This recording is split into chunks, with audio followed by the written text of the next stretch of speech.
Now I'd like to introduce to you one of the more exciting portfolios of products in our nutritional lipids category, Life's Omega. Today there's over 7.7 billion people on the planet. By 2050, that number is anticipated to be almost 10 billion people. But unfortunately, and as discussed in other modules, over 90% of the world's population is considered deficient or has suboptimal levels of omega-3, EPA, and DHA in their diets. This has largely been the consequence of the industrialization of our food system and changes in our diet. Whereas we used to eat a lot of animal fats that were grazing naturally or free range and wild capture fish, today with the industrialization of our food system, the fat profile and the nutritional density of these animal fats and the overall shift to processed foods has changed our diet dramatically. To illustrate this point, at the turn of the 20th century, 1910, it was estimated that the amount of vegetable oil that a westernized diet intook on an annual basis was around 20 grams per year. Today, that number is over 20 kilograms. That's a 1,000-fold increase in the amount of vegetable oils that a westernized diet is consuming. And why that's important is while vegetable oils do contain some level of omega-3 in ALA form, they're also very rich in omega-6. And as we've discussed in previous modules, omega-6 has a highly pro-inflammatory impact on our bodies.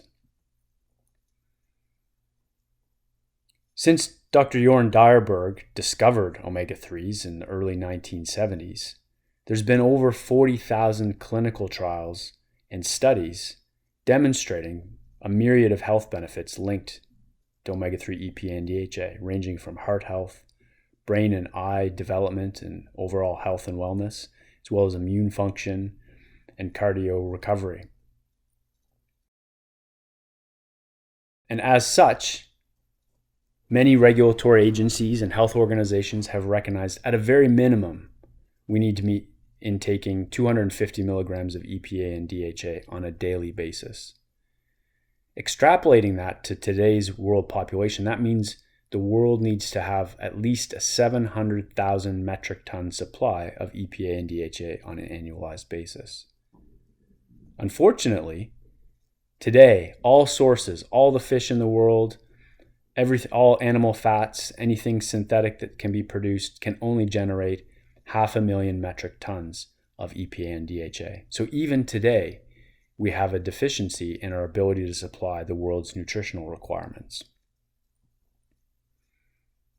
The problem is that, as mentioned earlier, the global population continues to rise at a rapid rate.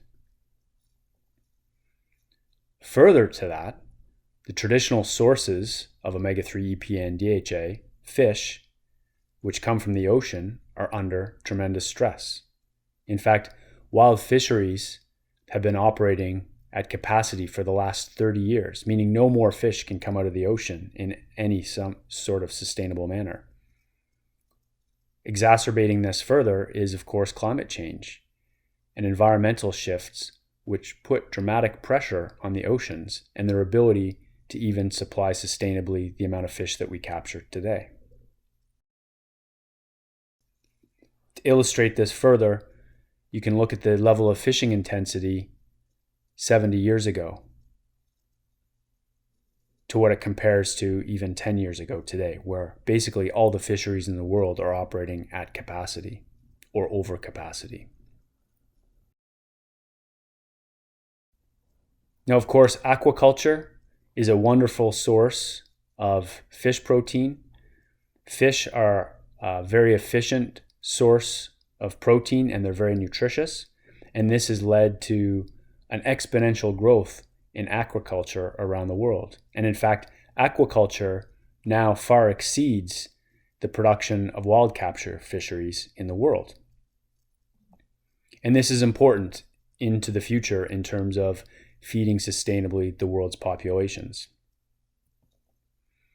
However, aquaculture has its limitations as well. Fish, just like humans, are what they eat. And fish, like humans, need EPA and DHA to be healthy.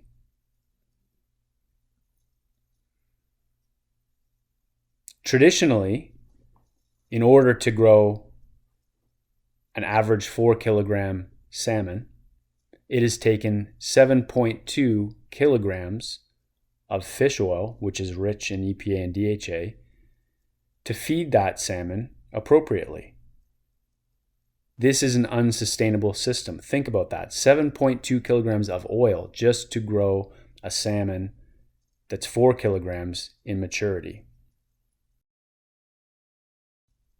This is an unsustainable and structurally dysfunctional system. As a result, what's happened over time, because the amount of fish oil available in the world has remained flat or even decreased, and yet demand for fish oil from the aquaculture industry has gone up exponentially, this has increased the cost of fish oil on a global basis significantly. So the aquaculture industry has responded like most industries. They've looked for ways to reduce costs and find other alternatives. And what they have done is shifted the fat source from fish oil, which is the more natural source to feed fish, of course, to vegetable oils because they're cheaper. So in fact, today, a salmon that's grown in the aquaculture industry now only receives 1.4 kilograms of fish oil, as opposed to the 7.4 kilograms not too long ago.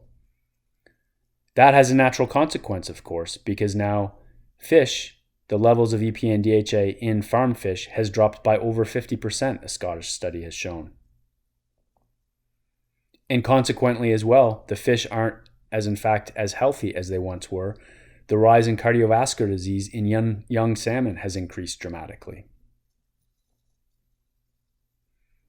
So we have a fundamental problem. We have a demonstrated need for omega-3s for people around the world. Traditional dietary sources are no longer sufficient. This means we need alternatives. For DSM, that alternative is Life's Omega. Life's Omega is a sustainable, plant-based source of EPA and DHA.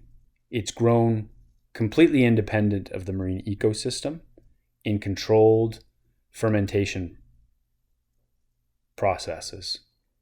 It's the first and only source of plant-based omega-3 that contains significant levels of both EPA and DHA, over 500 milligrams of EPA and DHA combined in one source. So it's more than 2 times as potent as traditional fish oil sources. It's also in its natural triglyceride form, so it has good organoleptic properties, sensory properties, as well as it's traditionally more stable than ethyl ester forms. And it has good organoleptic and bioavailability properties.